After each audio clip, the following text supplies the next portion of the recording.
Haleluya saudara. Haleluya. Bagaimana kabarnya hari ini? Biasa.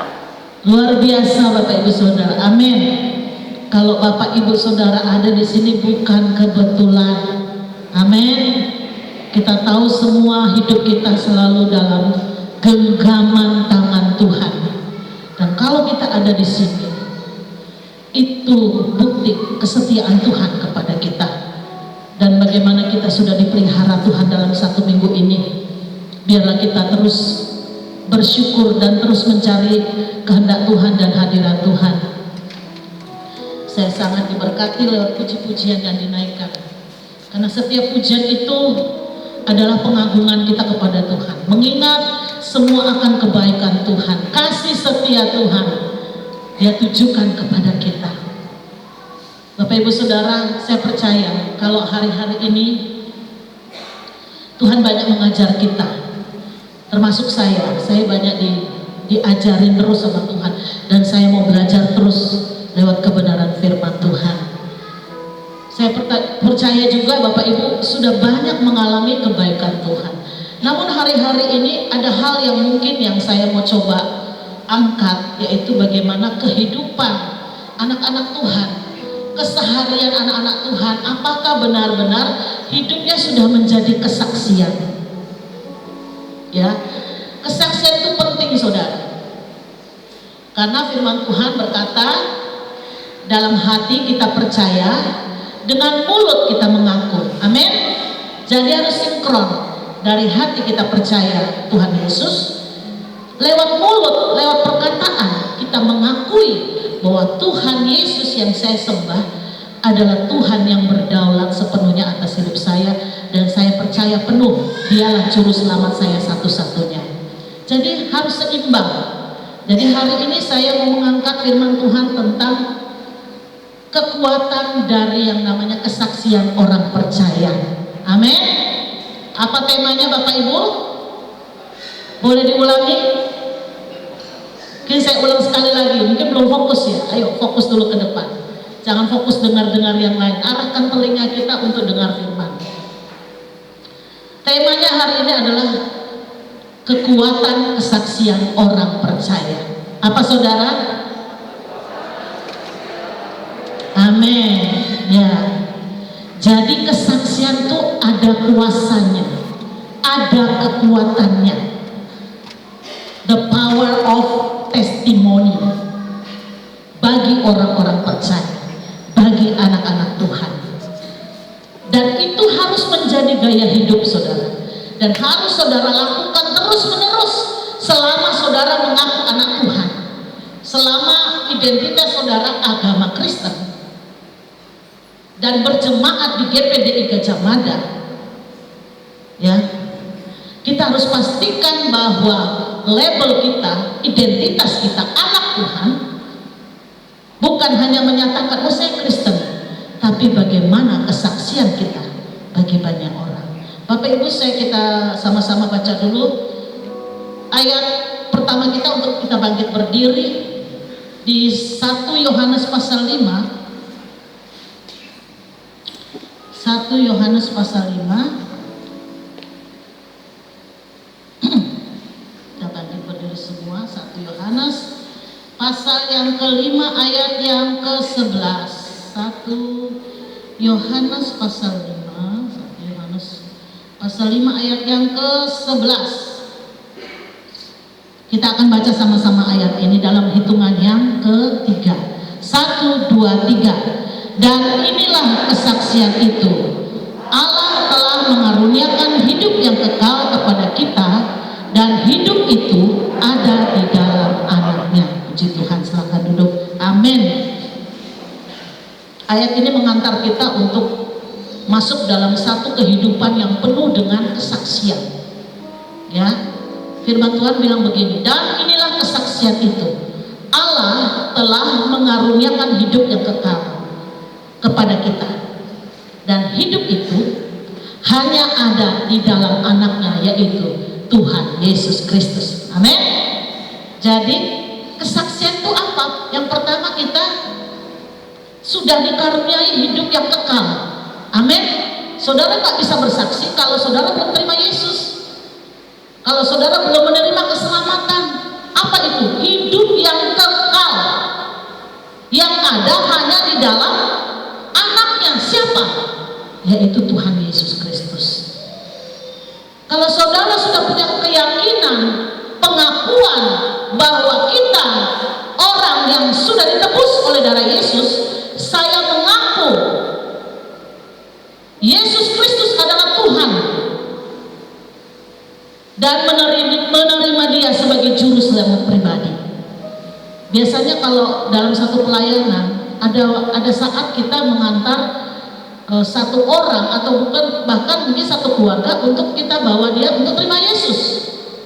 Ya, harus ada pernyataan dan pengakuan dulu, baru dia bisa disebut anak Tuhan, orang percaya. Sama halnya dengan sepupu kita. Hari-hari ini sedang viral di TikTok itu saudara Daniel Mananta. Wah, ada bilang dia sudah mualaf katanya gitu. Padahal belum ada pernyataan resmi bahwa dia menyatakan bahwa dia sudah mengucapkan 2 kalimat syahadat, biasanya gitu ya. Nah, tapi kalau kita anak Tuhan, ketika kita terima Yesus, kita harus menyatakan pernyataan iman kita dulu. Saya diciptakan Tuhan saya percaya akan kuasa penebusan darah Yesus. Yesus mati, bangkit di kayu salib, dan saya terima Yesus sebagai juru selamat pribadi. Harus ada seperti Roma tadi, percaya di dalam hati dan pengakuan di dalam mulut kita, baru kita bisa disebut anak Tuhan, orang percaya. Amin. Nah, bukan hanya sekedar langkahnya sampai di situ saudara, tapi ada satu langkah lagi yang harus kita kerjakan. Firman Tuhan bilang apa? Kerjakanlah keselamatan itu dengan takut dan gentar. Tidak bisa hanya cukup ya udah, yang penting saya orang percaya, saya sudah ke gereja, saya pelayanan, cuma sekedar itu saja saudara. Tapi ada lagi yang Tuhan mau tuntut, yang harus kita kerjakan, lakukan hari-hari ini. Bagaimana dengan kesaksian hidup kita? Di Yohanes 1 ayat 3, coba kita, 3 Yohanes 1 ayat 3. Ya, 3 Yohanes 1 ayat 3 dikatakan begini. Sebab aku sangat bersuka cita ketika beberapa saudara datang dan memberi kesaksian tentang hidupmu dalam kebenaran. Sebab memang engkau hidup dalam kebenaran. Langkah selanjutnya kita harus menyaksikan bagaimana kehidupan orang percaya, anak-anak Tuhan di dalam kebenaran saudara. Dan ada muatan firman Tuhannya. Saudara jangan bandingkan kesaksian atau testimoni itu dengan orang dunia. Kebanyakan orang dunia dalam dunia bisnis, kalau diminta testimoni, dia akan menceritakan tentang produk yang dia pakai, ya kan? Bagaimana manfaatnya, harganya murah, mudah dijangkau dan seterusnya. Itu testimoni. Tidak ada muatan rohani. Tapi kesaksian anak-anak Tuhan itu harus berdasarkan firman Tuhan, saudara. Makanya kalau kita kesaksian, jangan banyak menceritakan diri kita. Ceritakan firman apa yang saudara dapat dan ceritakan berkat apa yang saudara terima. Dan fokusnya itu hanya Tuhan Yesus. Karena kadang-kadang orang cerita mau kesaksian, saya perhatikan yang diceritakannya saya. Aku. Mana Tuhannya gitu? Mana keterlibatan Tuhan dalam kesaksiannya? Gitu.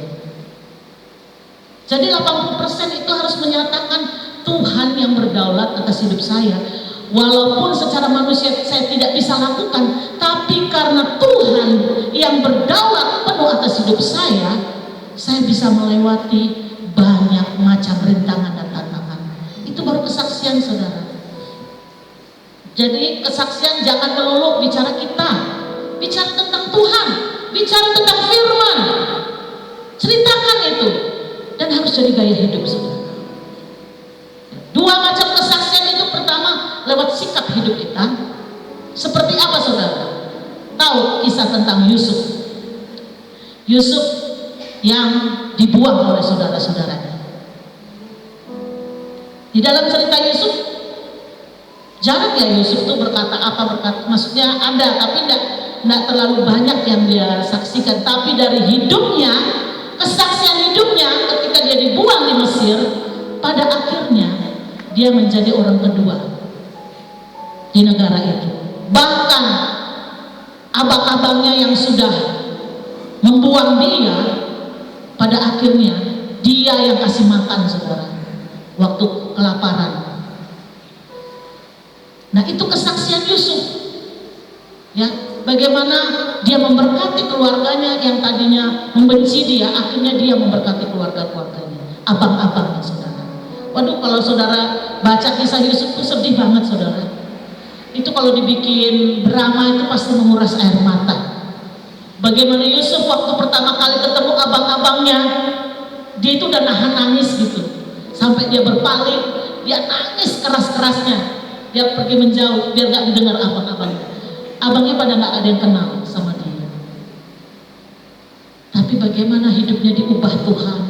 Dia difitnah oleh tante Potifar, ya, seperti si Joshua itu difitnah sama tante PC, kan, katanya, oh dia yang melecehkan saya, katanya begitu. Padahal itu kisah itu terjadi lagi, saudara. Itu kisah waktu tante Potifar zaman dulu loh, bisa terjadi lagi hari-hari ini. Hati-hati ya cowok-cowok ganteng yang muda-muda ini, hati-hati dengan tante-tante yang kesepian.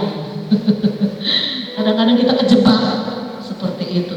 Tapi lihat, Tuhan berkarya atas hidupnya, dia menjadi kesaksian buat seisi rumah di istana dia tinggal, termasuk dengan keluarganya.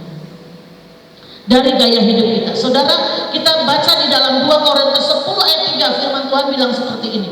2 Korintus 10 ayat 3. Ya, bunyinya seperti ini. Memang kami masih hidup di dunia, tetapi kami tidak berjuang secara duniawi. Amin. Setiap kita ada pekerjaan, ada bisnis, ada usaha. Usahanya sama kayak orang dunia, tapi praktek bisnisnya itu jangan pakai cara dunia, saudara. Kalau mau omsetnya tinggi, ya curang-curang dikit lah, boleh lah. Timbangan kurang-kurang dikit tak apalah, gitu kan. Kalau tidak gitu kok tak untung leh, tak ada cuana. Itu cara dunia, saudara. Bohong-bohong sikit atau gimana dengan cara-cara yang licik, cara-cara yang tidak sesuai firman Tuhan. Nah, itu berarti kita kerja dengan cara dunia. Tapi saya percaya anak-anak Tuhan ditempatkan dimanapun, ketika dia tahu kebenaran firman Tuhan dan dia lakukan itu jadi kesaksian, saudara. Saudara, kalau mungkin saudara pikir, ya, Mbak, benar, kita harus jadi kesaksian di gereja, di rumah, di mana. Tapi lebih terasa lagi ketika kesaksian saudara ada di tengah-tengah dunia pekerjaan, di mana lingkungan kita itu mungkin yang Kristen mungkin cuma dari 30 karyawan hanya 2-3 orang Kristen aja misalnya gitu. Di situ mereka akan mengawasi saudara, di situ saudara akan diawasi, dilihat ini orang Kristen kayak mana nih cara kerjanya. Saudara jadi duta-dutanya Tuhan Yesus. Kalau hidup saudara nggak benar, udah nggak jadi kesaksian. Nggak ada yang mau ceritakan. Siapa tuh? Oh, si itu. Udah. Orang ingatnya apa? Oh, tukang tipu. Apalagi? Oh, dia siapa Pak? Suka utang. Aduh. Seperti itu ya Bapak Ibu. Justru di tengah-tengah dunia ini kita harus tunjukkan kesaksian hidup kita. Mungkin kita nggak bisa banyak ngomong ya, seperti kayak kita khotbah kayak saya gini, cerita apa. Tapi kan mereka bisa lihat dari cara kerja kita, dari apa ya, loyalitas kita kepada perusahaan. Bagaimana kita bisa bekerja sama dengan orang-orang yang di luar Tuhan. Di situ tantangan setiap anak-anak Tuhan. Ada nggak kesaksian hidupnya? Ya. Saya 2 minggu sekali itu saya sering diundang di Full Gospel di restoran Gajah Mada. Itu semua pengusaha-pengusaha Kristen yang diberkati Tuhan. Jadi waktu ikut, kebanyakan sih bapak-bapak memang, tapi ada ibu-ibunya juga. Jadi kalau ibu-ibunya disebut LOF, Ladies of Full Gospel. Jadi saya diundang hadir. Saudara, ibadahnya itu firman Tuhannya setengah jam, tapi kesaksiannya bisa hampir 1 jam. Mereka beri ruang lebih banyak untuk kesaksian, saudara. Dan saya merinding dengarnya itu, saudara. Itu pengusaha-pengusaha yang awalnya pernah ditipu orang sampai hitungan M, saudara. Bayar hutang, gimana caranya kalau dia nggak ngerti firman? Pada akhirnya, di akhir kesaksiannya, dia bisa melunasi hutang 1 M lebih itu dalam waktu 1 tahun. Itu kan mustahil, saudara. Mau bayar pakai apa? Sedangkan dia usahanya cuma travel. Ada satu bapak saya kenal, dia pelayanan di Prias Jati. Saya tahu kesaksiannya. Orang sekarang mau dengar gitu loh. Apa sih kesaksian hidupmu? Kamu ditolong Tuhan dengan cara bagaimana? 2 minggu lalu juga saya dengar satu pengusaha, dia bilang, saya ditegur Tuhan dengan seekor nyamuk yang kecil. Nyamuk itu kan terlalu kecil ya, kalau kita tepuk sebentar habis gitu, kayak semut gitu ya. Tapi lewat nyamuk ini, dia ditegur Tuhan. Katanya apa? Dia dihinggapi nyamuk demam berdarah. Cuma 1 ekor gitu ya. Sampai pada akhirnya dia sakit berminggu-minggu, bahkan nyaris hampir lewat, saudara. Tapi di saat seperti itulah dia ingat Tuhan. Dia minta ampun sama Tuhan. Dia ngakui selama ini bisnisnya gak benar, saudara. Saya kagum loh, maksudnya kesaksiannya tuh judulnya apa ya, pokoknya tentang nyamuk, seekor nyamuk yang memberi pertobatan gitu. Cuma nyamuk kecil gitu, tapi sakit, kaya, saudara, duit banyak, ternyata tidak menyelamatkan dia, tidak memberi kesembuhan. Sampai akhirnya Tuhan, karena dia sudah bertobat, dia sadar bahwa dia butuh Tuhan, sampai akhirnya dia mengalami mujizat dan disembuhkan oleh Tuhan. Nah, kesaksian seperti itu yang membangun iman kita, semangat kita. Sudah selesai kesaksian, mau masuk firman Tuhan, kami yang ibu-ibu pisah ruangan. Di restoran Gajah Mada itu ada lantai 2, yang di ruangan kecil ada lagi gitu, lantai 3-nya ruangannya kecil aja. Kami ibu-ibunya memisahkan diri. Tahu nggak isinya? Kesaksian lagi, saudara. Saya bilang, ya benar ya, kita ini memang butuh loh kesaksian. Saudara jangan takut menceritakan kebaikan Tuhan, bukan pamer, saudara. Ah, ini iblis punya apa ya? Dia mau mengintimidasi saudara. Kalau kesaksian tuh kamu buka aib. Kalau kesaksian kamu tuh sombong. Kalau mau kesaksian tuh cemiyuyul, kata orang Pontianak. Dipamer-pamer. Ya kadang coba saudara kalau mau beli barang, Pak beli barang ini Pak ya, ini bagus loh. Buktinya mana? Ada nggak testimoninya? Orang mau dengar dulu testimoninya. Dilihat, ini anak saya kan hampir semua pintar belanja online. Saya tuh bingung kalau mau beli barang. Mas, kalau beli barang kayak gini tuh, mana buktinya kalau dia ini bagus gitu? Banyak diminati. Iya lihatlah mah testimoninya, banyak nggak katanya. Oh dari situ, baru kita tahu oh ini banyak diminati orang. Artinya dia barangnya nyampe, bukan penipuan begitu loh. Iya kan? Ya bagaimana anak-anak Tuhan mau dinyatakan ya anak Tuhan yang baik, orang percaya? Nggak ada kesaksiannya, orang percaya gimana? Orang saat ini sedang menunggu, saudara, kesaksian hidup kita. Firman Tuhan yang lain berkata begini ya,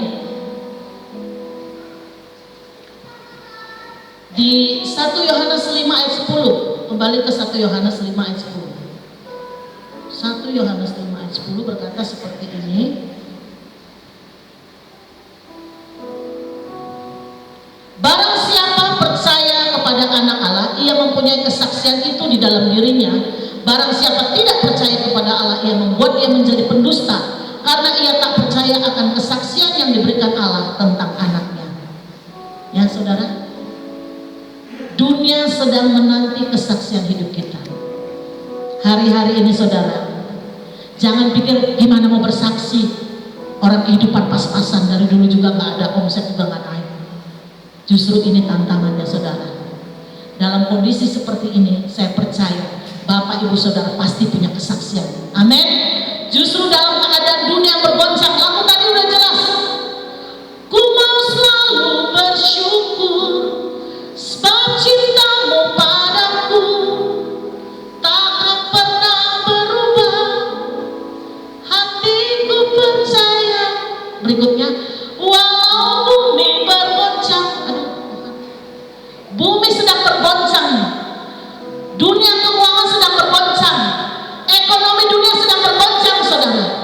Tapi kasih setiamu tak pergi dariku.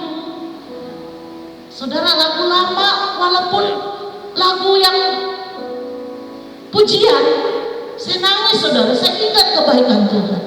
Walaupun dunia bergoncang, manusia bisa berubah, keadaan bisa berubah 180 derajat saudara. Tapi Tuhan Yesus yang kita sembah tidak pernah berubah selama-lamanya. Amin. Dia akan senantiasa nyatakan kasih setianya bagi kita.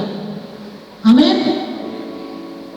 Dia mau buktikan kasih setianya kepada anak-anak Tuhan. Orang udah pada ketakutan jual aset, wah, invest emas segala macam. Boleh saudara lakukan, tapi jangan dengan ketakutan.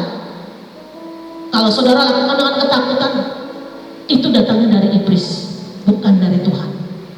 Karena Tuhan tidak pernah memberi kita roh ketakutan. Amin. Ada roh keberanian. Kalau saya lakukan ini atas izin Tuhan, pasti saya bisa bertahan dalam kondisi tahun 2023, saudara. Saudara, kita lihat ya, hari-hari ini juga mengerikan sebenarnya kalau mau lihat segala prediksi apapun itu. Tapi saya bersyukur ya, kita bersyukur kita punya Bapak Presiden Jokowi. Kata-katanya itu adem buat kita. Rasanya kita seorang presiden aja bisa menguatkan kita loh. Buat kita tuh nggak yang oh ya Indonesia aman. Apalagi perkataan Tuhan. Amin. Seorang presiden aja bisa memberikan kita pengharapan. Gak usah takut, Indonesia nggak akan bangkrut. Berani loh presiden ngomong gitu ya. Negara lain bisa bangkrut, Indonesia. Wow gitu loh, saya bilang ini presiden ini luar biasa gitu. Dan memang terbukti dari kinerjanya, kerjanya itu nggak main-main saudara. Bahkan puncaknya berapa hari yang lalu Indonesia dikunjungi kepala-kepala negara. Rasanya kita terhormat banget ya. Kita yang nggak hadir di sana aja rasanya bangga banget jadi orang Indonesia, punya Bapak Presiden yang dihormati oleh bangsa-bangsa lain. Saudara bersyukur kita masih aman di Indonesia, bahkan lebih aman lagi di dalam tangan Tuhan. Amin.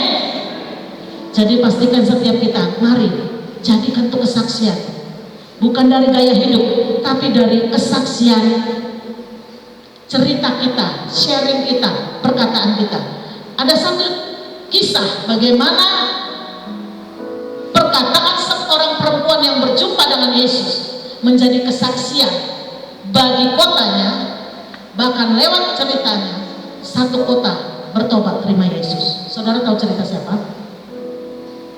Itu pernah tuh Pak Gabriel khotbahkan tentang perempuan Samaria. Kita baca dulu ayatnya. Yohanes 4 ayat 39, 41 dan 42. Yohanes pasal 4 ayat 39. Nanti saya ceritakan sedikit kisahnya. Saya nggak akan ceritakan secara detail ya. Namun dampak dari ketika dia berjumpa Yesus di sumur Yakub, mengalami perjumpaan pribadi, dan ketika dia sudah menerima air hidup, ya, apa dampaknya? Ayat 39, dan banyak orang Samaria dari kota itu telah menjadi percaya kepadanya karena perkataan perempuan itu yang bersaksi. Perhatikan saudara, percaya karena perkataan perempuan itu yang bersaksi. Saudara tahu nggak ini perempuan apa sih? Kok orang bisa percaya? Ini sebenarnya perempuan gak benar, saudara. Ini perempuan berdosa. Dia dikucilkan tetangganya, teman-temannya, ngambil air aja siang bolong jam 12 siang. Kenapa? Dia malu. Karena apa? Waktu Yesus tanya, mana suamimu? Aku tahu suamimu tuh ada 5. Ya saudara, artikan sendiri, simpulkan sendiri, ini perempuan apa ini? Suaminya sampai 5. Tapi waktu dia berjumpa pribadi dengan Yesus dan dia tahu ini adalah Mesias, Yesus juru selamat, dia adalah Kristus Tuhan, dia berubah, saudara. Dia ke kota, orang gak lihat lagi dia perempuan berdosa. Mereka percaya dengan perkataannya, saudara. Waktu dia bersaksi, dia bilang apa? Ia mengatakan kepadaku segala sesuatu yang telah kuperbuat. Sebelum dia ngomong, belum cerita sama Yesus, Yesus sudah tahu semua kisah hidupnya, perjalanan hidupnya. Dan sampai dia mengakui, pertama dia panggil Tuhan, kedua dia panggil Mesias, ketiga dia baru panggil Tuhan.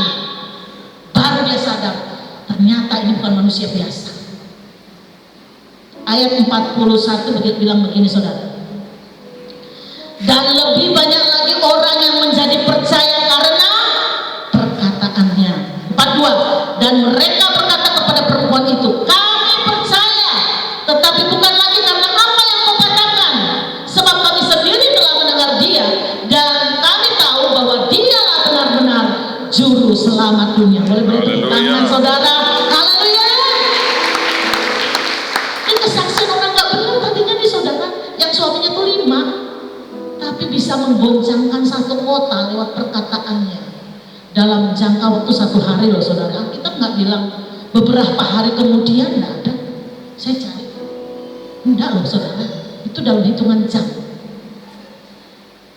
Dia lari ke kota, dia ceritakan semua tentang Yesus.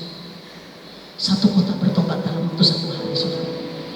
Itu kekuatan dari yang namanya kesaksian, the power of testimony, saudara. Kesaksian hidup kita. Jadi saudara pikir ya, jadi begini, jangan saudara pikir saya aja hidupnya belum benar, saya aja bisnisnya masih begini, Mbak, mana bisa bersaksi. Ini perempuan ini lebih parah lagi, saudara. Ini perempuan berdosa, saudara. Ini dikucilkan sama tetangganya, saudara-saudaranya, gak ada yang mau berteman sama dia. Biasanya orang ngambil air di sumur itu biasanya ibu-ibu biasanya pagi atau sore atau siang. Kalau nggak pagi, ya dong, pagi-pagi kan ambil air. Nanti sorenya juga ambil air. Maka dia jam 12 siang. Kenapa? Dia malu ketemu orang, saudara. Perginya pun sendiri. Harusnya kan kalau ambil air kalau di kampung itu kan rame-rame ya kan, sambil ngobrol, bawa kendi, bawa tempat gitu ngambil air. Enak kan ada teman. Nah dia sendiri jam 12 siang. Dan Yesus sengaja lewat di situ. Karena Yesus sudah tahu hidupnya. Jangan saudara bilang tunggu sempurna hidupmu baru bersaksi. Enggak, saudara. Belajar, ceritakan kebaikan Tuhan. Jangan cuma di rayon ya. Kadang ibadah rayon yang kesaksian cuma tuan rumah. Ayo beri waktu ketua-ketua rayon. Kasih waktu jemaat bersaksi, ayo. Amin. Jangan dibilang kesaksian itu cukup saya aja sama Tuhan yang tahu. Waduh, itu salah besar, saudara. Bagaimana kita mau jangkau orang dunia yang mengenal Tuhan kalau kita diem-diem aja? Itu namanya cari aman, saudara. Itu cari aman itu sama juga orang yang egois. Tidak peduli orang mau terima Yesus atau enggak. Yang penting saya udah terima Yesus. Itu kan orang egois namanya. Tuhan tidak berkenan seperti itu. Ceritakan. Kalau di sekolah minggu saya nggak bilangnya, ayo adik-adik siapa yang mau bersaksi, pasti pada takut maju ke depan. Jadi bahasanya disederhanakan. Ada yang mau cerita nggak? Minggu lalu berkatnya apa? Kemarin waktu saya video call sama Timo, saya bilang gini sama Timo, nanti kalau udah sembuh, itu ceritanya di sekolah minggu berkatnya apa? Pasti ada berkat walaupun tangannya patah. Dia senyum-senyum aja. Saya ajarin gitu. Biarpun kita dalam sakit, mengalami kesembuhan, diberkati Tuhan, ceritakan. Nanti ya, ditunggu ceritanya ya Timo di sekolah minggu. Anak-anak dilatih untuk cerita kebaikan Tuhan. Jangan cuma orang tuanya aja, saudara. Anak-anak latih. Ya, lihat Lihat, ini satu kisah yang luar biasa. Perempuan Samaria yang hidupnya dipulihkan, diubahkan Tuhan. Kesaksiannya luar biasa, saudara. Saya percaya kalau saya tanya Ibu Bambang, pasti berseri ceritanya, gak akan ada habisnya ya tante ya. Cuma gak ada kesempatan aja kali. Di rayon-rayon saya ajak ya, di Korusel itu juga gitu ya, sharing cerita kebaikan Tuhan. Jangan saudara simpan kesaksian itu, bagikan. Nah nih, di status sering saya biasanya ngomongnya di status saja. Kadang-kadang di status, kadang ngomong juga sama jemaat atau dengan teman-teman. Bahkan dalam satu kumpulan suku yang saya ikuti, itu ada juga beberapa yang Muslim. Bisa nyambung juga tuh ngomongnya. Ya kalau menurut keyakinan dia seperti itu, keyakinan saya seperti ini, ya gitu kan. Tapi bukan untuk berdebat, saudara, enggak. Saya hindari perdebatan. Enggak penting. Maksudnya kalau mau menceritakan tentang keyakinan iman kita itu ya berdasarkan konteksnya aja. Jangan nggak ada angin, nggak ada apa, tiba-tiba kita cerita gitu kayak ini orang apa sih? Seperti itu ya. Dalam satu komunitas pasti mungkin ada beberapa yang Muslim atau yang berseberangan imannya dengan kita. Apa masalah, saudara? Ya, saudara yang di kantor-kantor kan pasti begitu. Nggak mau, sorry ya, saya ada Tuhan kok, nggak gitu kan? Tapi itulah yang Tuhan mau untuk saudara mengalami berkat. Jadi ketika kita hadir, kita mendatangkan sukacita bagi orang lain, mendatangkan berkat, mendatangkan kesaksian yang menyatakan kebesaran Tuhan, pemeliharaan Tuhan. Kalau saudara nggak berani ngomong aja di status tentang kebaikan Tuhan. Saudara bebas saja mau bersaksi di status saudara. Tapi tentang kebaikan Tuhan, tentang firman Tuhan, itu kesaksian hidup saudara. Mari Bapak Ibu Saudara, saya percaya memasuki tahun 2023, saya akan lihat nanti kesaksian jemaat Gajah Mada. Kalau kami bisa melewati, nah itu loh saudara, kesaksiannya itu nanti gini, ketika kami sudah melewati masa-masa kesesakan, masa-masa padang gurun, saudara, itu pasti kita akan lewati. Tidak bisa dihindari, padang gurun itu sudah siap di hadapan kita. Tapi karena kita punya keyakinan, kita punya firman, kita bisa lewati itu bersama dengan Tuhan. Amin. Makanya saudara kalau nyanyi itu sungguh-sungguh saudara ya. Lagu-lagu yang kita nyanyikan itu sebenarnya dasarnya itu firman Tuhan. Firman Tuhan yang dinyanyikan. Ya, kalau saudara nyanyinya setengah hati, saya padahal di situ dingin loh saudara. Saya kok nyanyi tuh nggak, pasti berkeringat gitu. Kalau kita nyanyi sungguh-sungguh pasti keringat loh saudara. Seperti kita olahraga gitu. Tepuk tangan aja, tepuk tangan tuh kayak nggak ada bunyinya, cuma begini-begini saudara. Sebenarnya ada latihan loh untuk peredaran darah kita lancar, untuk orang tua juga rajin-rajin tepuk tangan saudara. Di darah kita lancar. Itu olahraga juga loh saudara. Ya. Jadi muliakan Tuhan dengan tubuhmu, muliakan Tuhan dengan mulutmu, muliakan Tuhan dengan kesaksian kita.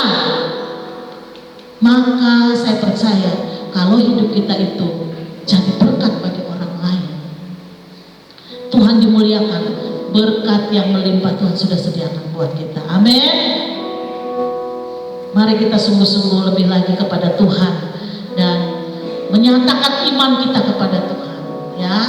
Jangan takut untuk memperkenalkan diri, saya orang Kristen, saya anak Tuhan, saya orang percaya. Itulah satu bukti kesaksian kita. Maka itu akan memberkati orang-orang di sekeliling kita. Puji Tuhan, saya tidak perpanjang firman Tuhan. Biar kita menjadi seperti bejana yang berkarya, yang terus dibentuk, diproses Tuhan untuk kemuliaan nama Tuhan. Kita akan melihat karya Tuhan begitu nyata. Ketika saudara mengalami kesulitan, tekanan, penderitaan, Tuhan sudah bilang, sekali-kali aku tidak akan meninggalkan engkau. Dia tidak hanya berjanji saudara, tapi dia buktikan janjinya itu bagi kita hingga saat ini. Kita bangkit berdiri, kita angkat pujian, mengiringmu seumur hidup.